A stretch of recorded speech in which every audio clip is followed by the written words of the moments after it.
we'll turn 'em round and make 'em work and make electric power. There was a range of mountains that were standing. Oh, Stalin was a mighty man, and a mighty man was he. He led the Soviet people on the road to victory. All through the revolution, he fought at Lenin's side, and they made a combination till the day that Lenin died.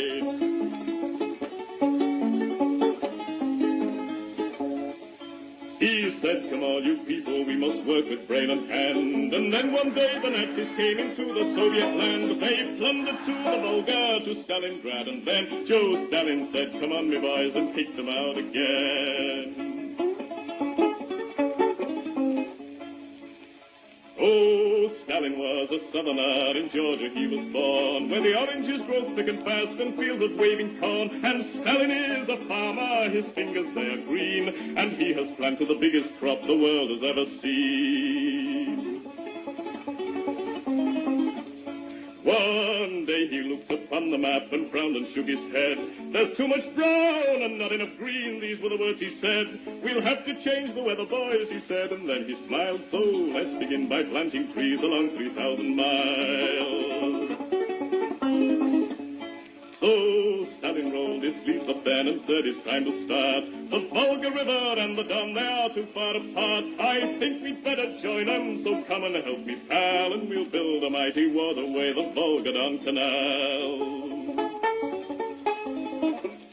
Then Stalin went into the north, and there saw rivers three, all emptying their waters into the polar sea. Now that's not right, Joe Stalin said, these rivers, they are ours. We'll turn 'em round and make 'em work and make electric power. There was a range of mountains that were standing in the way. So Stalin put his hand out and smoothed them all away. For Joe, he is determined to make the land all green, and that's the biggest project that the world has ever seen. Oh, Stalin is a mighty man, and he has a mighty plan. He's harnessed nature to the plow to work for the good of man.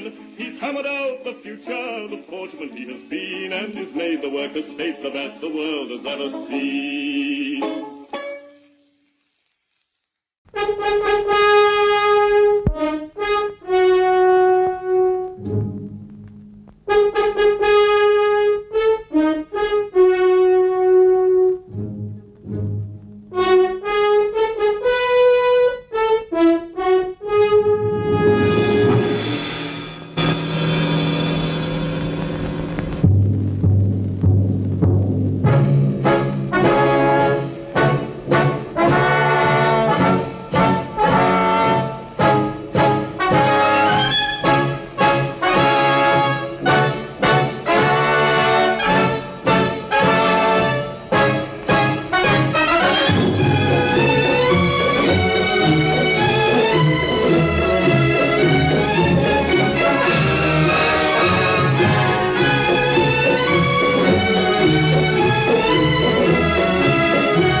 عاش الجيل الصاعد، جيل من شعب مجاهد، عاش يبني ويجاهد، عاش بكفاحه الخالد، عاش يبني ويجاهد، عاش بكفاحه الخالد، راجل واحد مبدأ واحد، عاش جيل ثورتنا،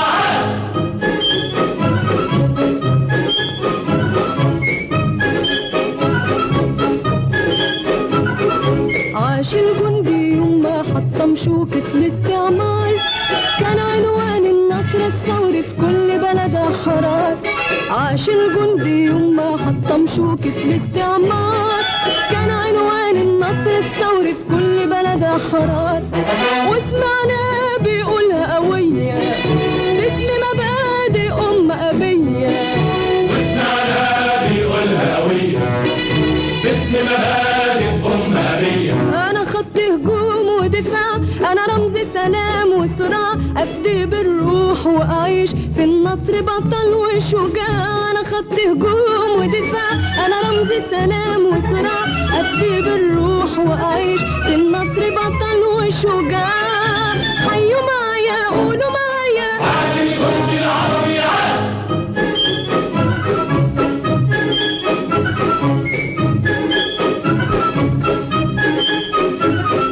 عاش الزرع يوم الشمس ما حست بيها عليه، فرشت نورها وكبر الزرع وهو مداري عليه. عاش الزرع يوم الشمس ما حست بيها عليه، فرشت نورها وكبر الزرع وهو مداري عليه. وسمعناه بيقولها قوية أرض ولادي ورجعت ليا.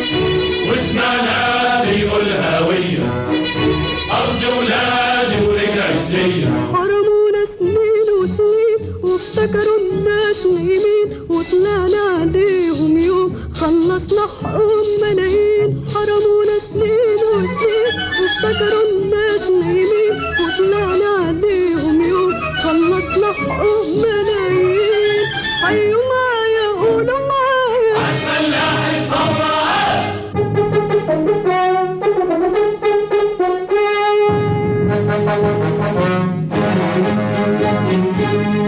عاش الفن حضارة الأمة يبنيها الفنان، يروى حياتها في غنوة في كلمة في صورة بروح وإيمان. عاش الفن حضارة الأمة يبنيها الفنان، يروى حياتها في غنوة في كلمة في صورة بروح وإيمان. وسمعنا بيقولها قوية مجد بلادي عهد عليا. وسمعنا بيقولها قوية مجد بلادي عهد عليا. قلبي وروحي ملك الفني والاتنين لبلادي هدية. حيوا معايا قولوا معايا عاش الفن رسالة عاش.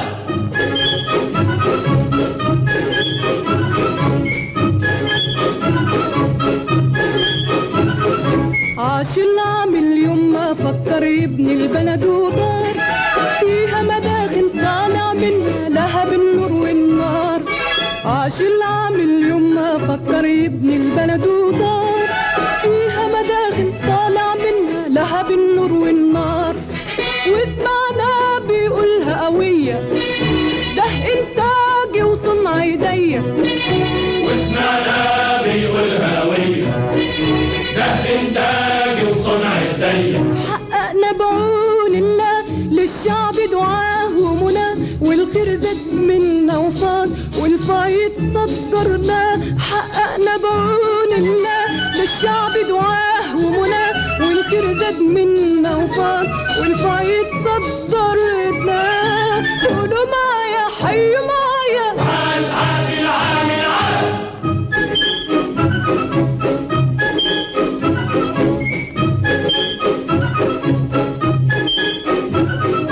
عاش الطالب يوم ما طلب العلم كتاب وسلاح، عارف العلم وسيلة تحقق غاية كل نجاح.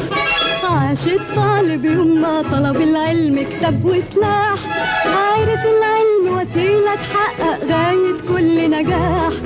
وسمعنا بيقولها قوية في الإعداد وفي الكلية.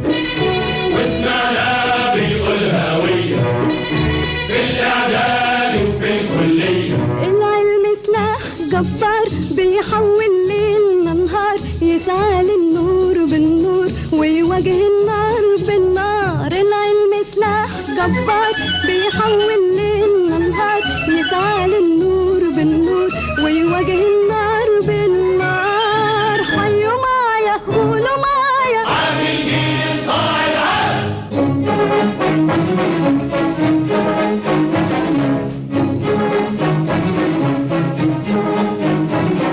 عاش الشعب العربي كله شعب سلام وأمان. عاش الوعي العربي كله ثورة في كل مكان. عاش الشعب العربي كله شعب سلام وأمان. عاش الوعي العربي كله ثورة في كل مكان. عاش الشعب العربي كله شعب سلام وأمان. عاش الوعي العربي كله ثورة في كل مكان. ثورة مارد للحرية هب ونادى بالقومية. ثورة مارد للحرية هب ونادى بالقومية. ردينا عليك يا جمال وايدينا في ايديك يا جمال وطلعنا معاك يا جمال نبني وياك يا جمال. ردينا عليك يا جمال وايدينا في ايديك يا جمال وطلعنا معاك يا جمال. نبني وياك يا جمال. حيوا معايا قولوا معايا عاش عبد الناصر عاش.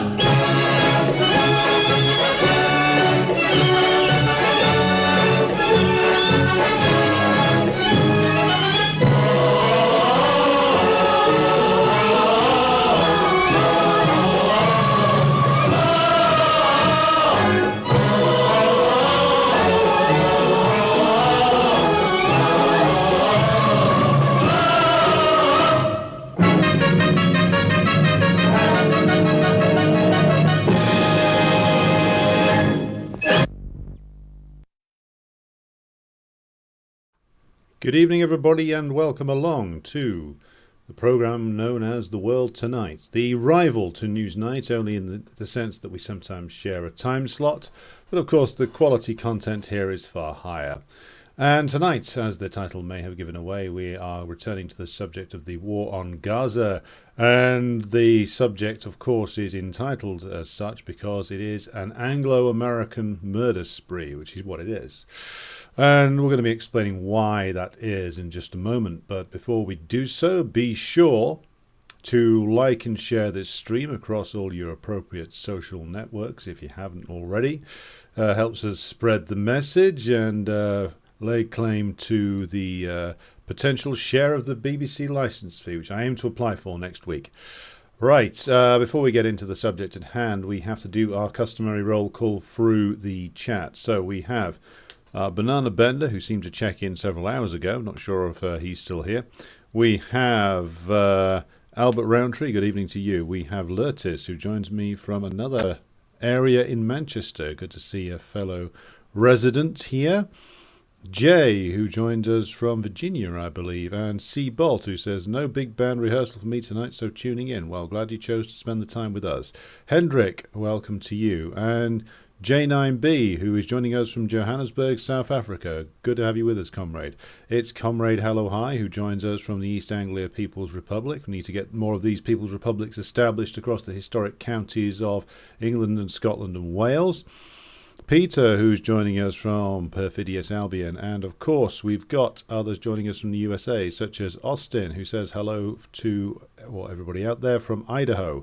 And Morgan, good evening to you, over there on the Emerald Isle, where I will be, of course, on Thursday of this week.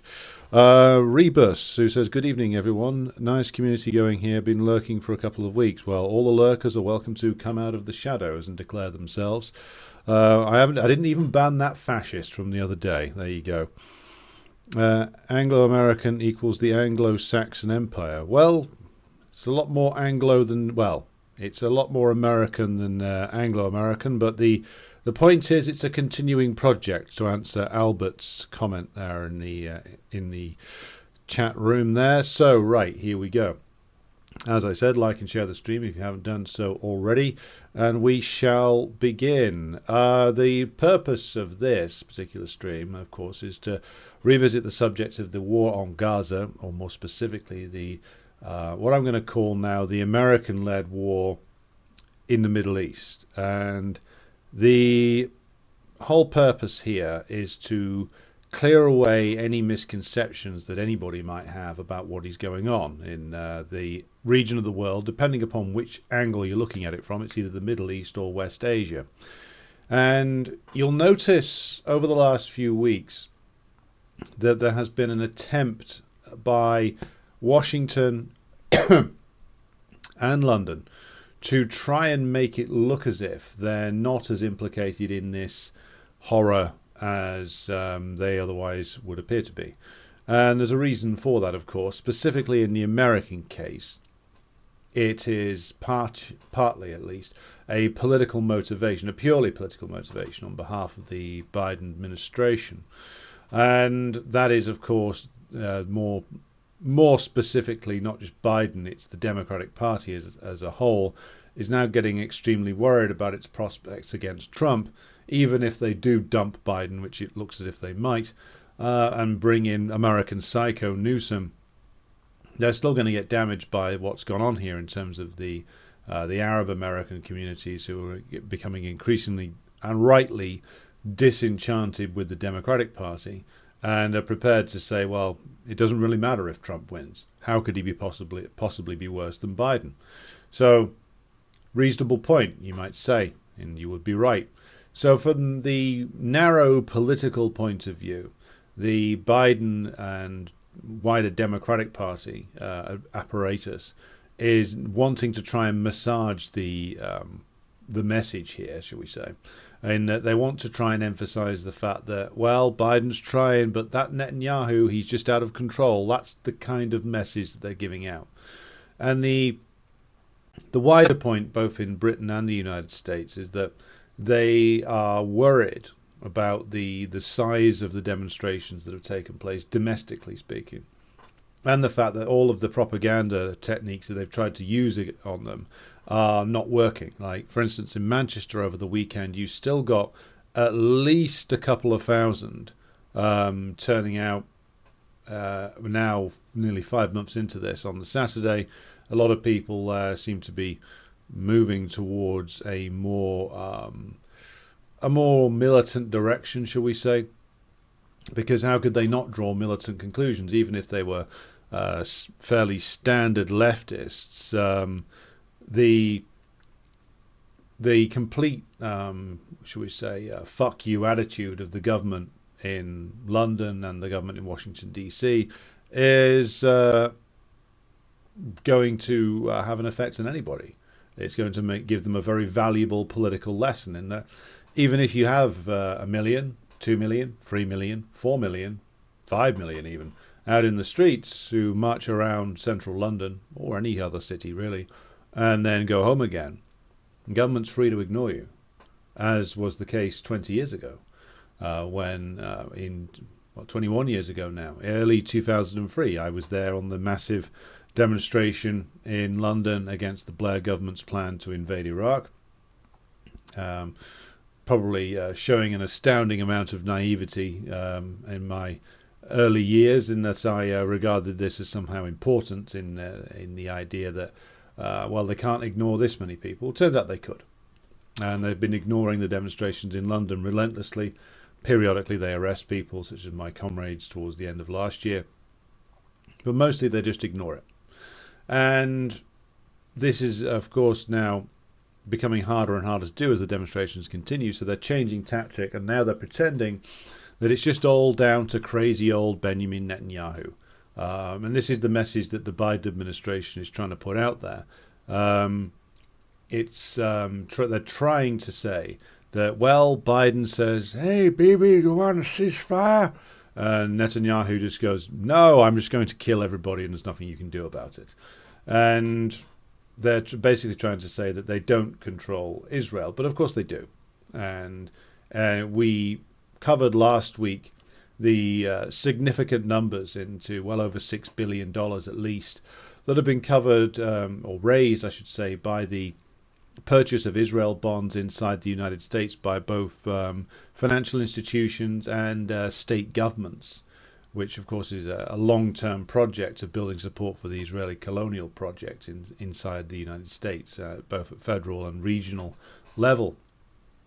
So the money's coming from there. That's at least 6 billion. There's at least 14 billion that's been passed in terms of military aid. There's another, at least, I believe it's like 18 billion. That was the last figure I saw that is going to be passed from through the Congress, no matter what. Even if they don't agree on further weapons shipments to Ukraine, it's still going to be delivered for Israel. Israel's still going to be provided for. Because from the point of view of the American ruling class, who are much more united on the question of defending Israel than even on the question of the Ukraine war now. Now there's significant differences emerging within the American political system because different bits of the American ruling class are raising questions about whether the Ukraine question, the Ukraine issue, is worth committing as much to. That's why there's this row between the Democrats and the Republicans. This is partially to do with the Trump voting base being more typically isolationist, shall we say, especially when it comes to the subject of Russia and Europe.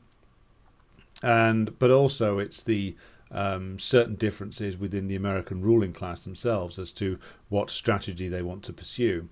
Now, they are all, of course, all in on defending Israel no matter what. Why?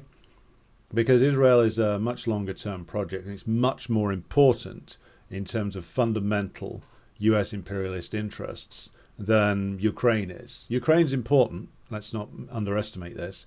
The project in Ukraine has been going on for, well, in its modern iteration, shall we say, 30 odd years, at least since 91, so that's 33 years. And it's important not just in terms of controlling Ukraine. Ukraine is but a means to an end, and that end is, of course, the destruction of the current Russian government and the putting in place of a pure, unadulterated comprador regime. And that's a big prize, of course. And certainly the US ruling class were hoping to get that, but enough of them were dissenting from it to make it a bit of a problem. The commitment to Israel, of course, is much more solid because Israel represents a much more fundamental pre-existing interest for US imperialism. And that is, of course, their ability to project power into West Asia and North Africa. A big part of that is, of course, their ongoing military presence there. But I will repeat what I have said frequently before. The purpose of Israel is to create violence, chaos, madness, and to sow division, or help to sow division within the Arab nations, to prevent the formation of a greater Arab nation. Remember, the reason why the Anglo-Americans, shall we say, both the British and the American imperialists, saw Nasser as such a big problem wasn't because he was a communist. He wasn't. He was a left nationalist, if anything, and he was slightly influenced by the Soviet Union, undoubtedly, as all the anti-colonial fighters of that particular generation were. But the big problem for them about Nasser was because he had this idea of a pan-Arab regional movement and pan-Arab nation. And this was, of course, something that was shared with the early days of the Ba'ath Party in Syria in particular. Saddam Hussein and the Iraqis, a little bit of a different question, but in theory the idea was there. But Nasser was a very charismatic, very leader at the head of a potentially very powerful country in the form of Egypt, a country which the potential of which has still not been realized by the various deeply corrupt pro-capitalist comprador regimes that followed the death of Nasser, such as Sadat and Mubarak and now al-Sisi, who was also the president of Mexico, remarkably enough, according to Joe Biden.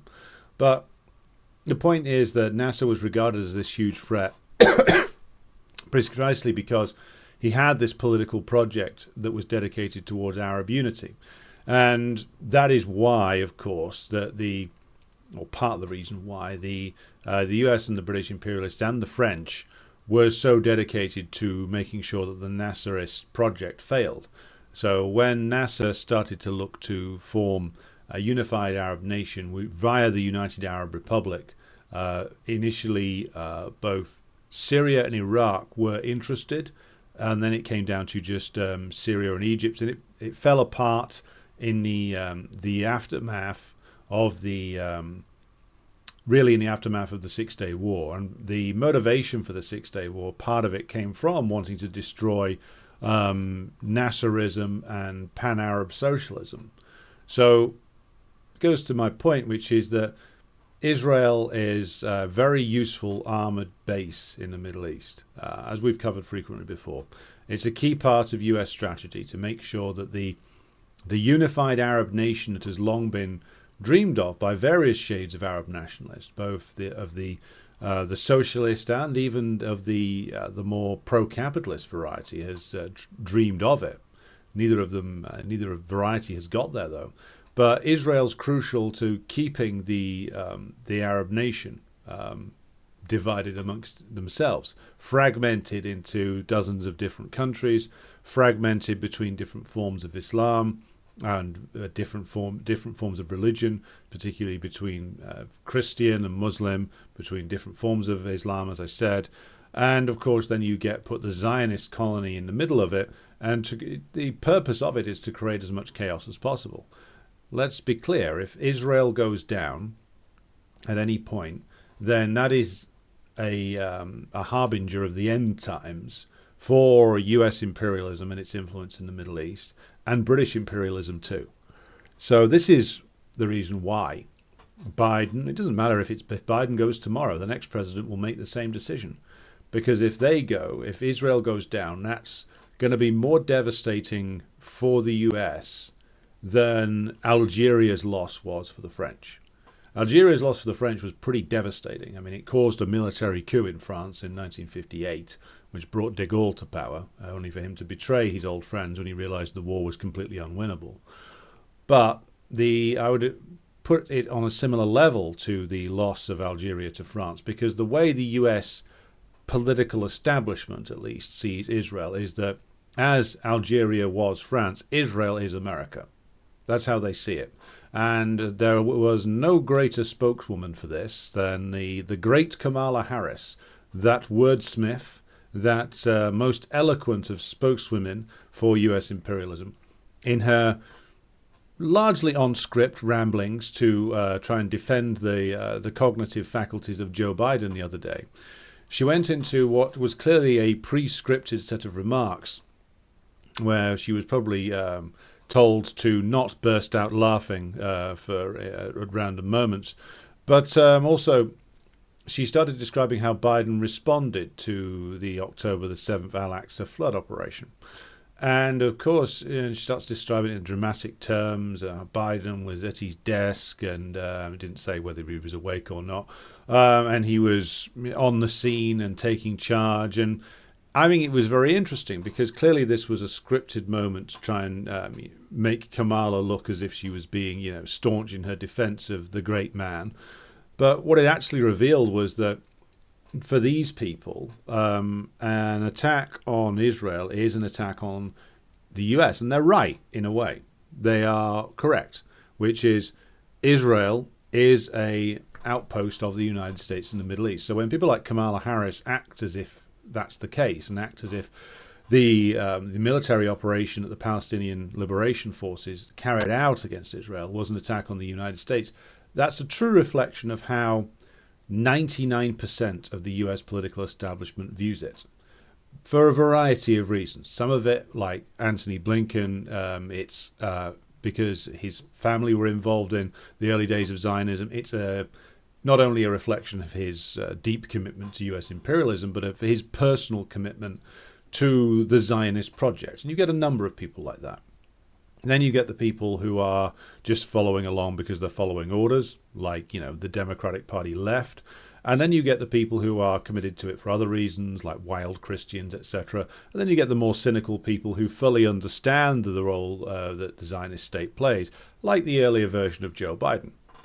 Think of you wonder how many anti-Jewish jokes Joe Biden has told in his life. I'm going to bet it's quite a few. But certainly he's no friend of Jews, but he understands the role of Zionism and the role of the Zionist state acting on behalf of US interests. So when they get angry and defensive and are prepared to give Israel anything it needs to carry out these acts of mass barbarity, what they are doing is they are acting completely in the interests of US imperialism. And this brought up a very interesting comment that was made. It was made on the Telegram group just the other day, which is that for many Americans, specifically those who still like to believe in the mythology that they're still the great republic of old, and that they're not an imperialist power, that they've acquired this empire, this string of military bases, somehow by accident. The British, by the way, British conservatives used to say the same thing. Back in the late 19th and early 20th centuries, British conservative politicians used to say, oh my God, this empire, it's so expensive. Yeah, for the people being occupied. How on earth did we end up with all this? It must have been some kind of horrible accident. England is a land of beauty and green hills, and we are not meant to rule all these places. They're a burden on us, etc., etc. When an empire starts coming under pressure and going on the skids, this is the kind of sentiment that comes out when things start going wrong. Some elements of the bourgeoisie in Britain, particularly like the lower bourgeoisie, started to feel like they were getting squeezed when the British Empire started to go to its height, which is late 19th, early 20th century. And the British bourgeoisie starts to, the toppermost end of the bourgeoisie, the bit that's most invested in imperialism, was of course rabidly in favor of expanding the export of capital and the export of course, the import of profit extracted from the hyper-exploitation of the colonized peoples.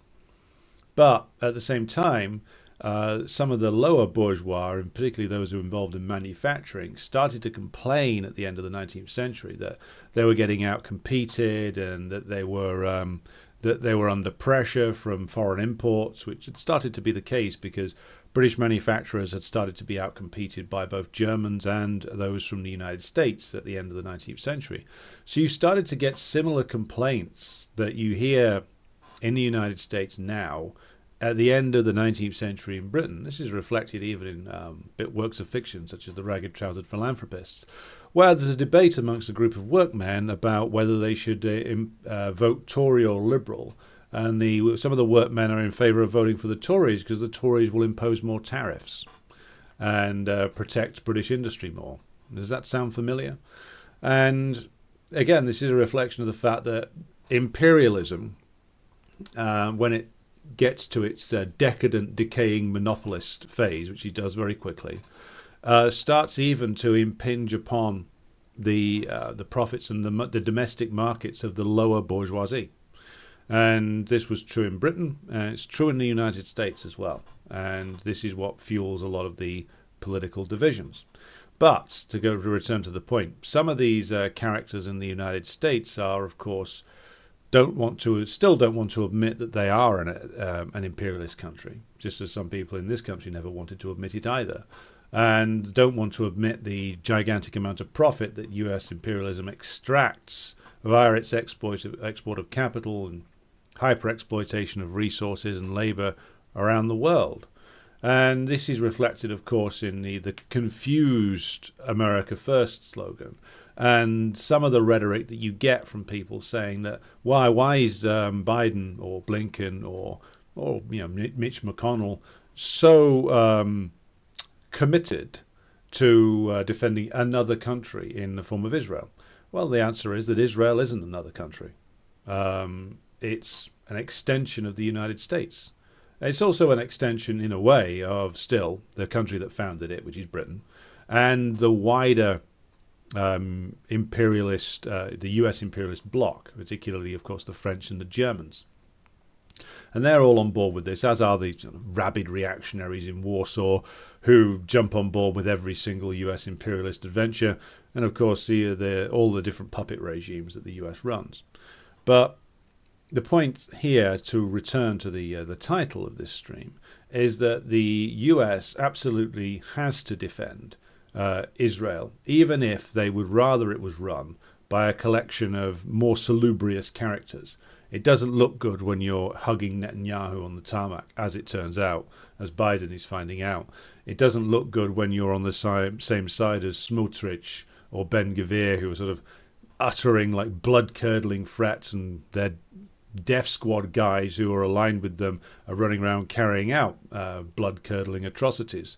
So it doesn't look good, but that's reflected, of course, in the writings of Mr. Thomas Friedman, who just quite simply and starkly said, Israel needs to act, but we need basically a better frontman for it. Netanyahu won't do. He's too corrupt. He's too sleazy. He's too covered in blood openly.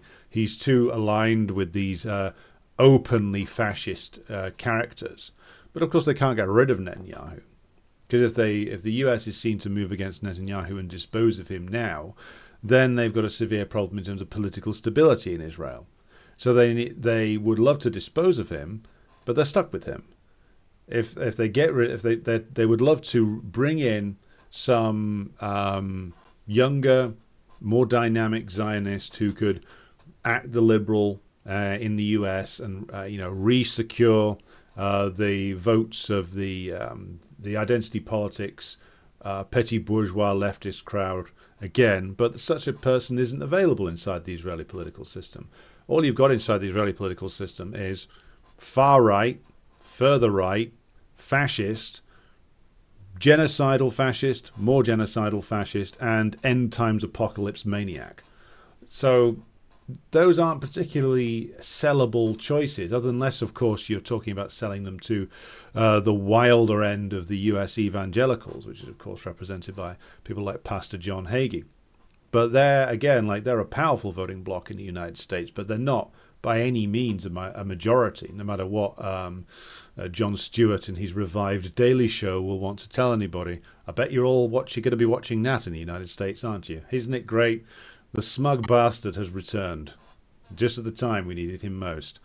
So the motivations for the United States in backing Israel and remaining solidly behind it, but trying to lie about what's going on there, are very, very clear. The US administration, the Biden regime, has to stay behind Israel, no matter how much they hate personally Netanyahu, no matter how much they might wish that it was a more presentable face on this thing. They are determined to make sure that Israel wins this encounter, wins this blood-soaked war it's waging, and is seen to win it, because they want rid of all forms of resistance in the Middle East as well, because as Hassan Nasrallah has correctly pointed out on many occasions in a number of his speeches made since November of last year, this is a struggle which is only partially about Israel. It is centered right now in Gaza. It is centered around the struggle between the Palestinian forces of resistance and National Liberation Forces and the murderous Israeli regime. And that is the center now, but it is also taking in Syria, it is taking in Iraq, Yemen, and other places too.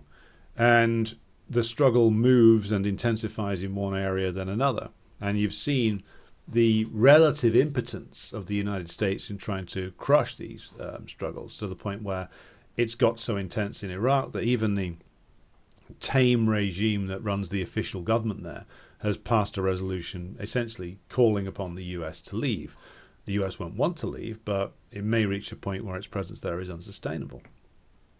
So again, whoever gets in, be it a Biden, American psycho Newsom, or Trump, isn't going to change policy on Gaza anytime soon, or the occupation. Yes, of course, Biden and now David Cameron in Britain, who's actually the one running the government. Rishi Sunak is a sort of miniature action man, sort of an Asian John Major, a completely insignificant character, and are all now coming out and saying, well, maybe we want a two-state solution, maybe we want some negotiations. Part of that is arse covering for domestic purposes, and sort of giving themselves some sort of legal get-out clause if some of the ICJ cases go against them more, particularly because the Nicaraguans have raised cases against Britain, Canada, and Germany for support of Israel's genocidal actions.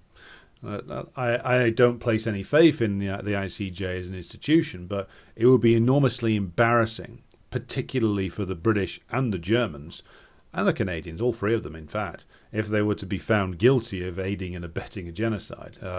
It would be good pieces of propaganda to use in communicating our message and arguing back with the forces of the state here. But the thing to come back to here is, of course, that the struggle that is being waged in Gaza right now, and particularly the attacks on Rafah, represent, of course, a further escalation. And, of course, it's entirely predictable that the Netanyahu regime would do this. And the question is why? What is their aim? Well, their aim, I think, is still what it initially was, but that got blocked, essentially, by the resistance of the masses, which was the mass expulsion of the Palestinian population from Gaza and their transfer into Egypt. That's why Smotrich and the Ben Gvir and the other outright fascists are going around talking about a potential attack on Egypt. They're not going to actually launch one, I don't think. I mean, I'm always prepared to be proved wrong by the insanity of the various different characters that are floating around the top of the Israeli regime. But I don't think it's about actually attacking Egypt. That would be a bad move, and I think the US would block that. Not out of humanitarian concerns or decency or anything like that, but simply because if you attack Egypt, that leaves essentially the Sisi regime with only one way out, which is that they would have to fight back. Because if he doesn't fight back, then he'll be overthrown. And possibly worse than that will await him. And so the US, for all that it's unhappy with Sisi joining BRICS, doesn't want to lose him because he's still a stooge. I mean, he's spreading his bets a little bit, but was put in place by US imperialism and their agents in Egypt. So they don't want to lose that regime. They don't want to see Egypt destabilized in a more radical direction, which is what would happen if Israel actually attacked them. So I don't think that that's what's going on.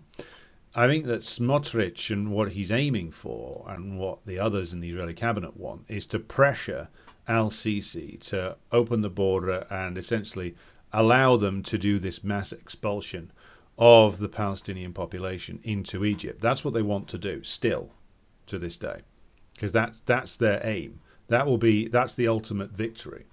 They haven't been able to do it so far because al-Sisi knows that if he does that, there's a very good chance that it will spark a revolt against him anyway. So he's stuck. And he would probably do it if there was no pressure on him. But the pressure from the masses in Egypt, if you see the reports coming out of there, is growing all the time. And the disgust at al-Sisi is growing.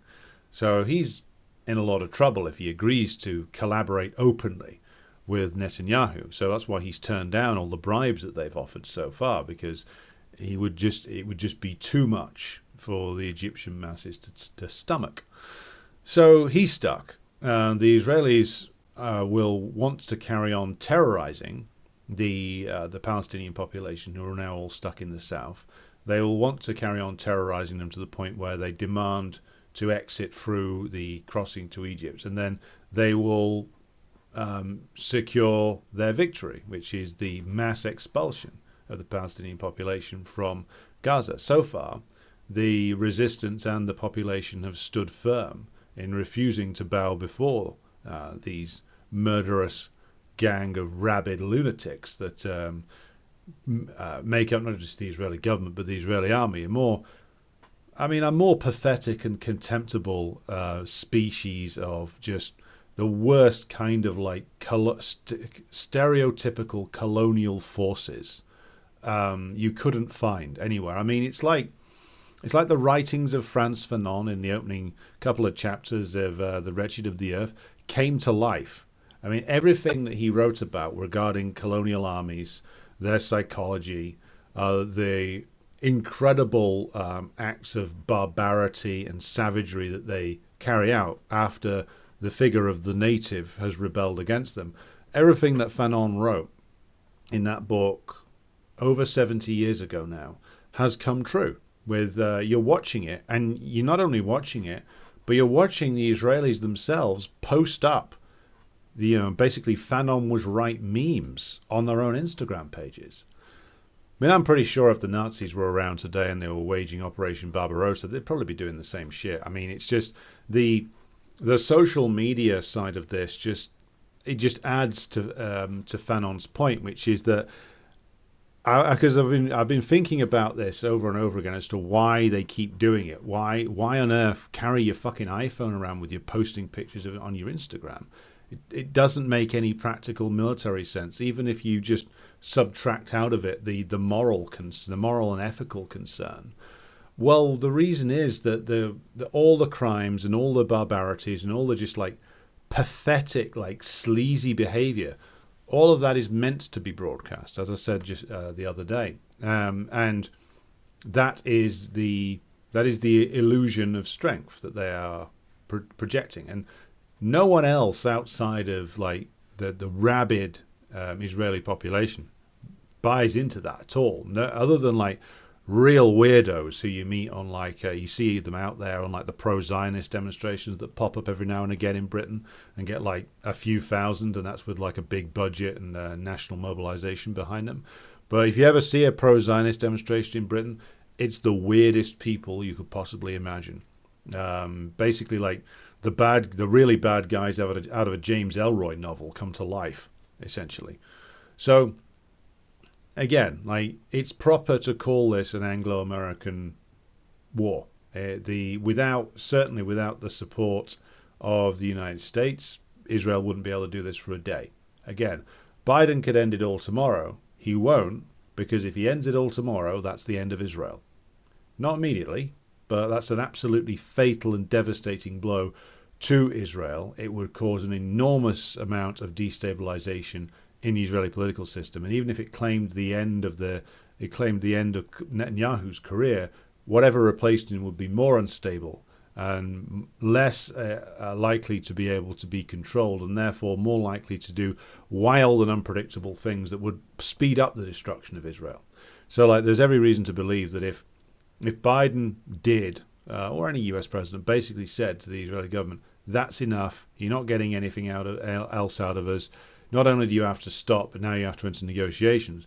The Israeli political system is so unstable, so reactionary. The Israeli population, much of it, so rabid that no Israeli prime minister who agreed to that demand from a US president could politically survive. You'd either have to do one of two things. The US would have to instigate some kind of military regime, which it could potentially do with all of the fact that it basically runs the Israeli army, but that would be very unstable and difficult to sustain. And then you'd be faced with a situation where you had something that you were losing control of, and as you lost control of it and it did wild things like attacked Hezbollah or something else completely insane and suicidal, then your unsinkable aircraft carrier, as the Americans have referred to it, would be sinking, and you would be sinking with it. Because once that goes down, then what else opens up? Well, it's all of the comprador regimes in the Middle East who are currently aiding Israel under the table, like Jordan, Saudi Arabia, Qatar, UAE, Egypt, of course, all these regimes which are beholden to US imperialism. If Israel goes down, they're next. So a lot of these characters are caught between the devil and the deep blue sea. If they come out and openly aid Israel, they're fucked. If Israel goes down, they're also fucked, but maybe on a slightly longer time scale. So it is a question of the fact that the American imperialists are stuck. They cannot openly come out and cut off Israel, not without losing their ability to pursue their objectives in the Middle East, to maintain their presence in the Middle East. So they can't do that. And yet at the same time, by continuing to back Israel, the medium to high intensity to back to low intensity warfare, but always constant pressure on their military occupations in Syria and Iraq and elsewhere will continue to grow. The Yemeni National Liberation Forces will continue to, of course, advance into areas that they previously didn't control. And the ability of the US and the British to exercise influence in the region will continually be damaged. So they're stuck. And it is an end game for them.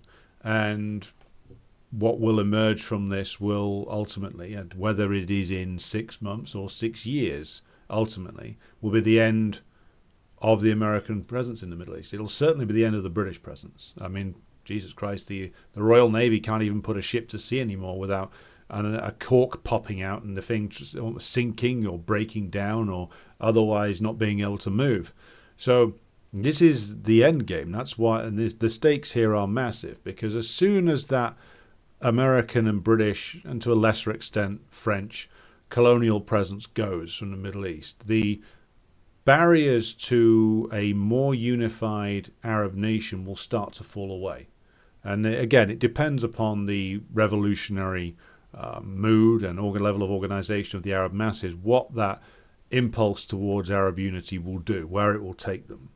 But again, without Israel and without the US imperialists and the British imperialists, the move towards Arab unity will speed up. And the move to get rid of the compradors will speed up. Some of the compradors know this. This is, again, why the Saudis are playing both sides of the street on this. But in the end, that won't save them. So, okay, we will pause here for questions. Where are we? Again, be sure to like and share the stream if you haven't done so already. Okay, where are we? So, Morgan says, there's a pint in Cork for you if you find yourself there. I will make a note of that. I may be returning to Ireland at a couple of points later in the year as well, so I'll put that one in the diary. Good evening to Brad. Hello to Marius and Ian Foster and RVA Klavek. Marius says, the Biden administration is trying to square the woke multiculturalism that's palatable with younger voters with the murderous realities of imperialism. The problem for them is that the millennial and Zoomer rank and file are true believers. Well, yes, many of them really bought into the idea that Biden was actually preventing fascism. And you know what? Even for these like petty bourgeois pseudo radicals, who a lot of them come out of the higher end American universities, if some of these people, by Biden basically giving them the middle finger, re-examine their politics, then that's a crucial lesson for these people to learn. I think a lot of people, particularly on the younger end, perhaps on some of the sort of petty bourgeois leftists, are going to get, hopefully, posed a question that takes them in the correct direction now. Sammy, good evening to you out there, out east of me, over there in Lincoln. And Comrade Hello Hi says, isn't the US president an Irish American? Well, he says he is, but isn't he more German than anything else? It really doesn't matter. An imperialist is an imperialist. Yeah, I mean, the presidency of Barack Hussein Obama will always be a salutary reminder of just how little individual characteristics actually matter when you're in high office of the empire. Marius says, as someone who's been to Palestine solidarity rallies on and off in the US for the past 20 years, there's never been this many in America ever, which is precisely why it's worried the authorities.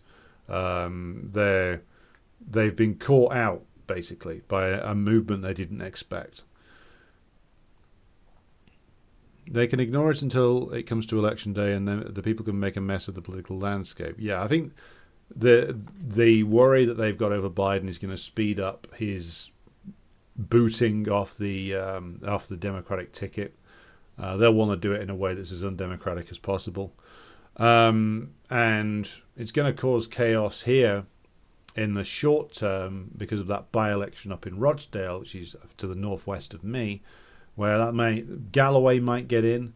The Labour Party's denounced its own candidate because, of course, their own candidate, I believe, is of Pakistani descent, as quite heavy presence of Pakistani Muslim communities in the Greater Manchester region, especially in a place like Rochdale, where a lot of them are descended from people who came over here to work in the cotton industry when we still had that in the Manchester region. So if you want to be a politician in the Northwest, or more specifically in the Greater Manchester region, and you're from a Pakistani background, and that's your community, and you need votes there, being anything less than opposed to Israel isn't going to win you an awful lot of votes. That's one of the things that you have to be. So this guy's, of course, been on record as saying X, Y, and Z about Israel being bad. And, of course, this has been found out. Labour Party's now panicked, denounced their own candidate, but now they've selected him. They can't get rid of him. So it's turned into a right fucking mess. And more to the point about the general election, it just adds more problems for Starmer in that more and more people are just going to either not vote at all or they're going to vote for a minor party, rather than vote for him.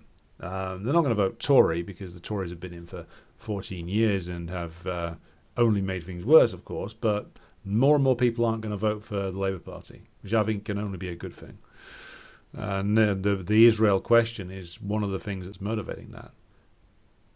Good evening to Slava. Albert says 70% of Biden's cabinet are Zionist Jews, so I don't know about the USA controlling Israel. Well, I disagree with this point of view. I think I've covered this in the stream I've just done. My reasoning on this is clear, that it wouldn't matter if 70% of the cabinet were black Americans who were less Jewish than I am. It wouldn't matter what composition the cabinet was. If it was a cabinet that was picked by a Democrat or a Republican, wouldn't matter.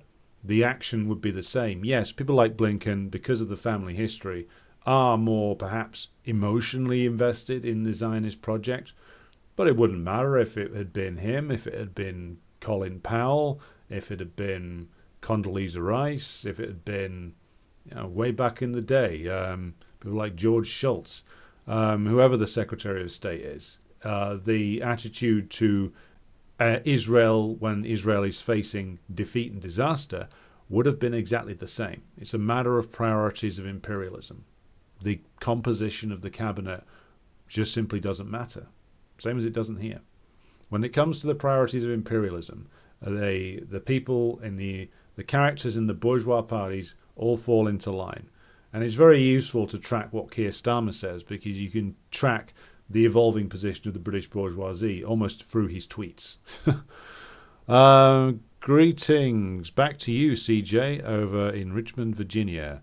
Marius says, the Gulf states and their Wahhabi and Salafi proxies play a similar role of fomenting sectarianism amongst Muslims to prevent a unified anti-imperialist front. Very true. That's been their purpose for 80-odd years now. Probably longer, in terms of how long the British have been employing the services of Wahhabists and various Salafists to act as agents of imperialism. Dan Kavalik, who says, thank you for the great show. Glad you're enjoying it, Dan. Good to have you with us. And Gonzalo Cabrera says, thank you very much, Alexander. Well, happy to be of service. English people still say the same crap about the British Empire, says Albert. That's correct. Referring to the moaning about how much it cost. Mutanda, good evening. And Fish Biscuit says, greetings from America Light. Is that Canada? Or are you referring to Britain? Where are we? Guy says, just commenting, in Brazil there is a strong legal pressure from Zionist associations against pro-Palestinian communications, even when they are Jews.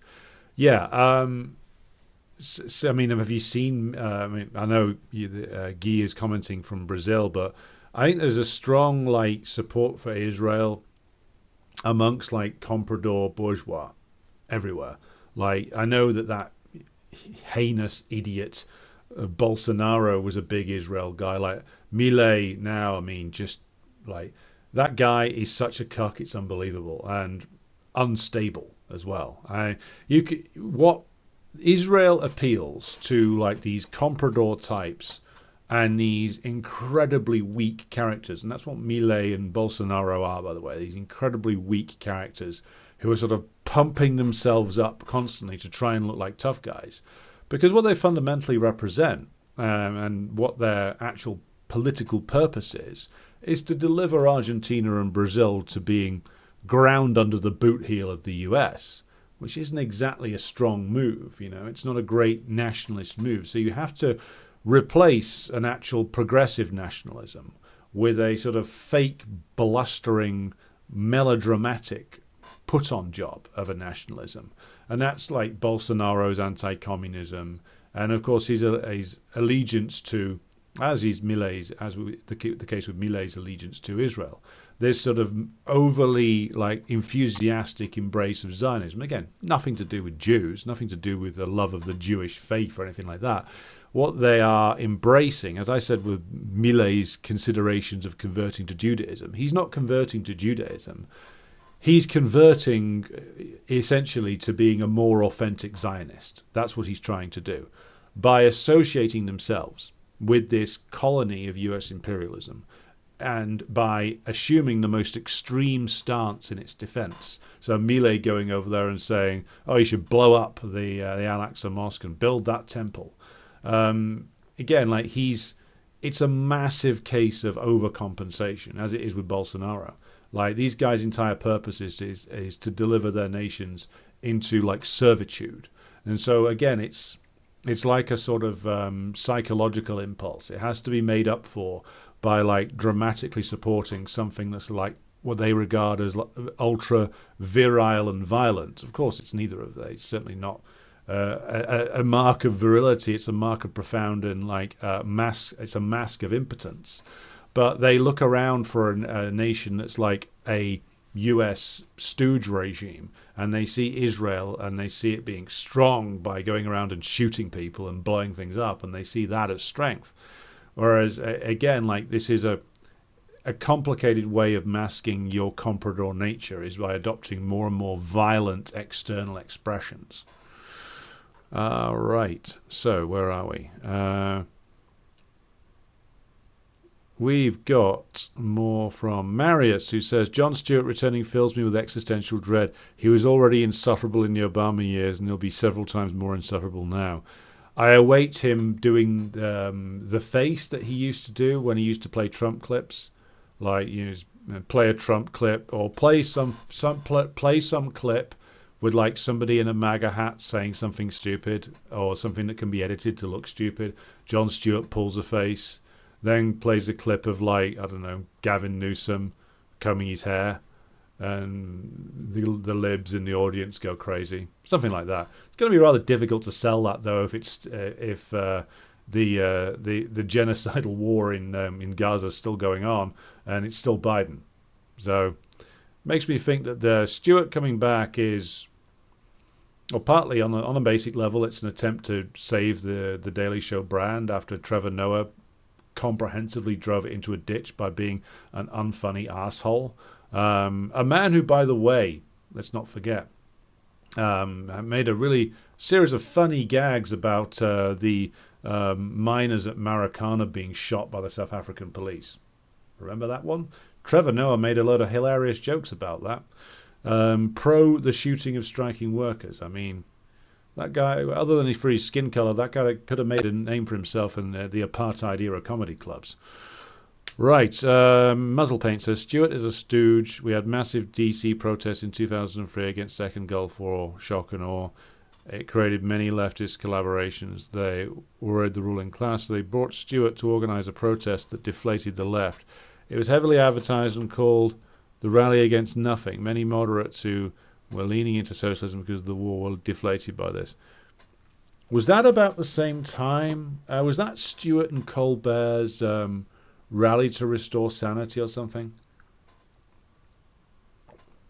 I mean, I remember that at the time, thinking that was like bizarre, because wasn't that like, I remember that being a few years later. I remember that being like 08, 09, and wasn't it kind of like a sort of a pro-Obama thing where they like brought a load of people together to say, oh, shouldn't we just be nice? Because it was just after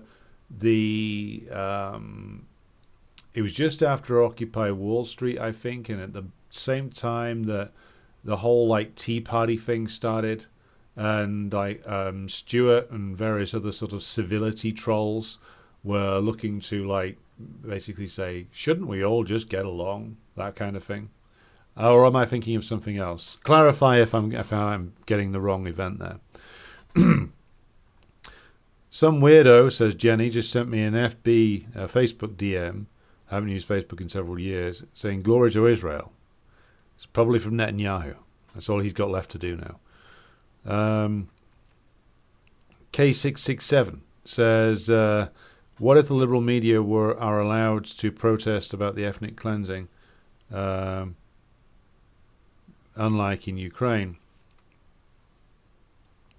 Because the empire plans to switch this faction as a cover once it gets Saudi Arabia to become a vassal.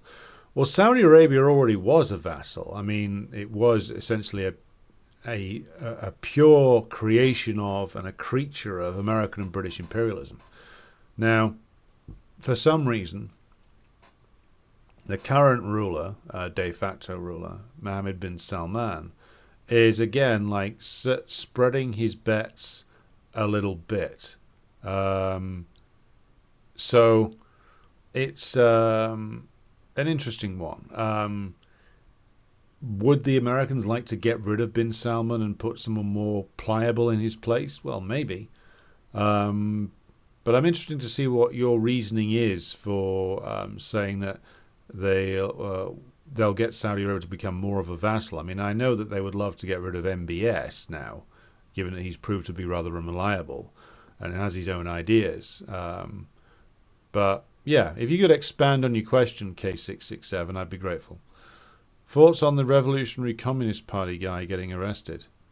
Who I am not aware of that. Are you referring to the international Marxist tendency guys who now call themselves Revolutionary Communist Party, or are you referring to the Revolutionary Communist Group, Comrade Hello Hi? Because I'm not familiar with what you're talking about there. If you could clarify in the chat, thank you very much.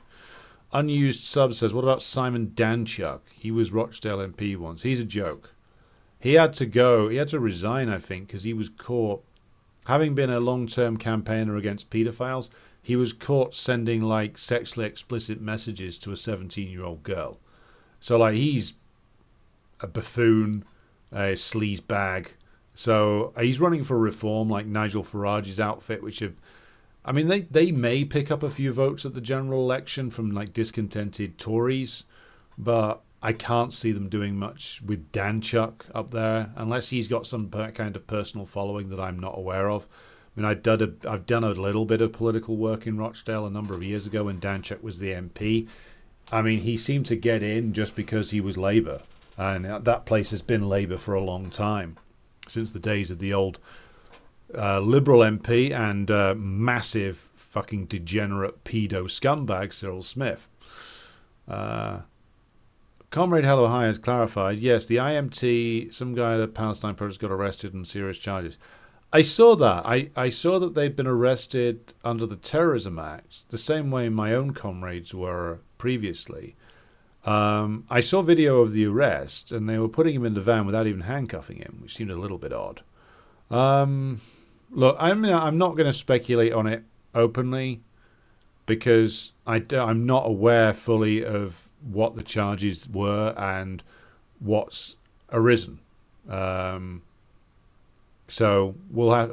What I'll do in answer to Comrade Hello High's point is I will follow up on that question and I will answer your point tomorrow. Yes, and the original RCP were a bunch of Trotskyists who became a bunch of libertarians and Tories and neocon sort of intellectual types. And I say neocon not because I approve of the word or the term, because that's how they describe themselves. The Trotskyist to openly reactionary pipeline is very, very active. Ash says, I've been listening to some of the live streams after recording on 1.5 times speed, and now normal Alex sounds weird. Well, I think 1.5 times speed me probably sounds like I would if I was on Zelensky's diet. Good to have you with us, Ash. K667 says, to clarify, I mean, maybe they want to cancel them cooperating with BRICS. Yes, that's definitely the case. There is also this theory about how the war in the region is for them to control trade routes. Well, I think it's for many things. I mean, the India-Middle East corridor, economic zone, or whatever it's called, that's part of it. I think that they'll be trying to bring a lot of pressure on Saudi Arabia to not join BRICS. That's definitely true. I'm sure that the US still has, I mean, they've had unprecedented dominance in Saudi Arabia for years. I'm sure they've still got levers they can pull to try and exert pressure on MBS and his ruling group there. They'll be trying everything to get Saudi Arabia out of BRICS, I'm sure, and either get bin Salman to amend his behavior to make him more amenable to the US again, or to dispose of him and bring in somebody else. I mean, remember, Saudi Arabia is a much more unstable regime than it appears. And Mohammed bin Salman basically took over by locking up his rivals in the Riyadh Hilton, I think, and torturing them until they paid up enough money to contribute to state coffers. So he's got a lot of enemies, and I'm sure the US intelligence networks are working overtime to try and line up one of his rivals to take over, either pressure him to go or off him, perhaps. So that would be a big risk. That I think they'll be bringing. I think you're right in that they will be desperately trying to get them out of BRICS. That's definitely a priority. If they can do that, then that will shore up their presence in the region a little bit. But even though Mohammed bin Salman's very cautious, he's not asked the US to leave. But with him going a bit rogue on the BRICS question, the US imperialists will be a little bit worried about his intentions. So they'll certainly either want to gain control of him again or replace him. They'll have their ways of trying to do that. My point would be, though, that whatever they try, it's only going to destabilize the Saudi state, because he's got a pretty firm grip on it at the moment, but if they try and remove that, they could create real problems internally. So, Comrade Hello Hi says, Bob Avakian would also have words about Trotskyists using that name. Yeah, I mean, you want to know my opinion on their fucking name change. It was a transparent attempt to essentially maneuver a Trotskyite organization into the same space occupied by Marxist-Leninists and to act as a giant distraction operation. It's either been done by the Trots themselves to cynically exploit the fact that more and more people are coming towards Marxist-Leninism as a method of analysis and looking to join Marxist-Leninist parties, or basically the IMT are influenced by the British state forces. And the British state forces came up with the idea as, again, a distraction mechanism. Who knows? Right. Lurtis says, Saudi is also trading oil in other currencies other than the petrodollar. This is when the BRICS link-up is the most useful for them. Yes, exactly. Lurtis's comment is correct, and that's another thing that the US will want to bring to a close.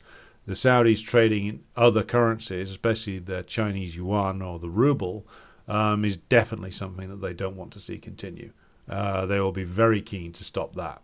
Again, though, if they're going to resort to palace coups, I mean, that's a big risk. You run the chance of destabilizing that regime further. So, again, wherever the US imperialists turn, they only have now negative options. Things that if they try and assert themselves, they'll only destabilize the situation further. If they don't try and assert themselves, they'll only lose more ground. So that's why I said this is not the end, but it is perhaps the beginning of the end for US imperialism in the region. So, it is now hitting the hour mark. I'm going to leave it here for tonight because we will be returning tomorrow at the earlier time. Remember, we're alternating this week between 10:30 and 7:30. We will be back tomorrow with another live stream where we'll be returning to the question of whether Russia is an imperialist nation. This is, of course, in response to what I find to be a ludicrous article on the Polit Sturm website. But we will be going into more detail about the size of the biggest Russian companies, their place in the world system that is run by, of course, the United States, and the various different sizes of the economic sectors in Russia in order to demonstrate more empirically the point that I've been making now for over a year, which is that you can, by accumulation of evidence, prove comprehensively that Russia is not an imperialist country. And I will be doing that from 7:30 tomorrow. That's going to be probably a much longer stream. We're probably looking at 2, possibly 3 hours for that one. So join me at 7:30 tomorrow, British time, if you can.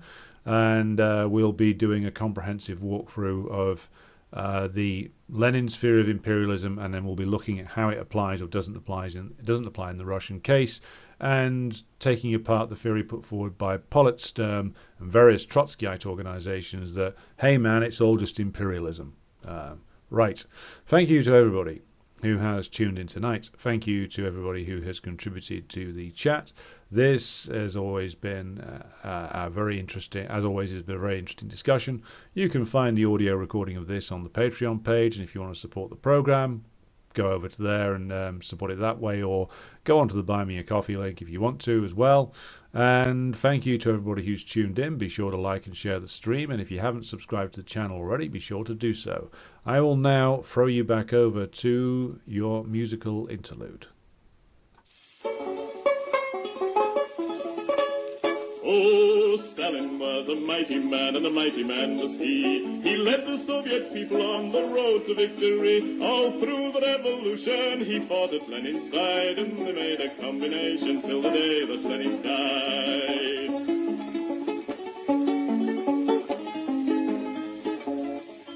He said, come on, you people, we must work with brain and hand. And then one day the Nazis came into the Soviet land. They plundered to the Volga, to Stalingrad. And then Joe Stalin said, come on, me boys, and kicked them out again. Oh, Stalin was a southerner, in Georgia he was born, where the oranges grow thick and fast and fields of waving corn. And Stalin is a farmer, his fingers they are green, and he has planted the biggest crop the world has ever seen.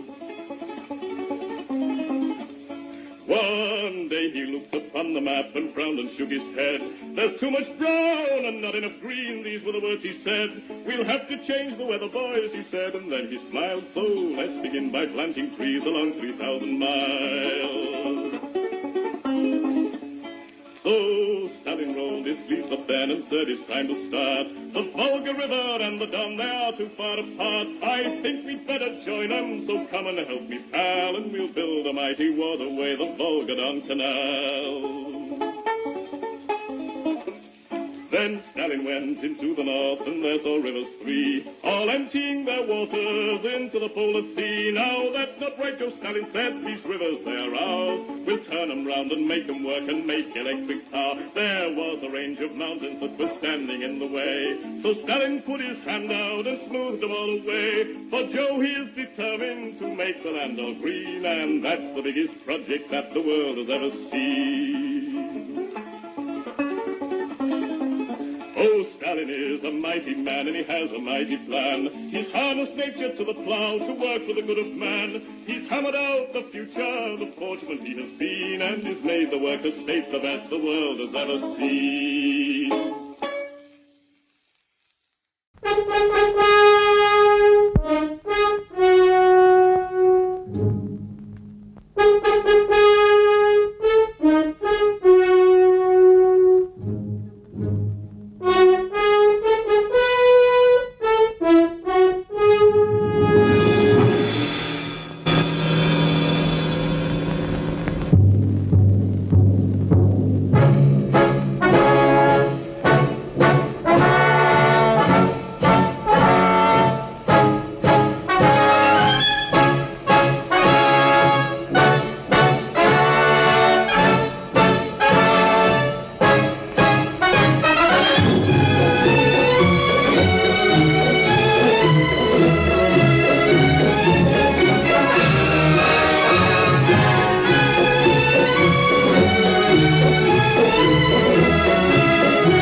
عاش الجيل الصاعد اللي من شعب مجاهد عاش يبني ويجاهد عاش بكفاحه الخالد عاش يبني ويجاهد عاش بكفاحه الخالد راجل واحد مبدأ واحد عاش في ثورتنا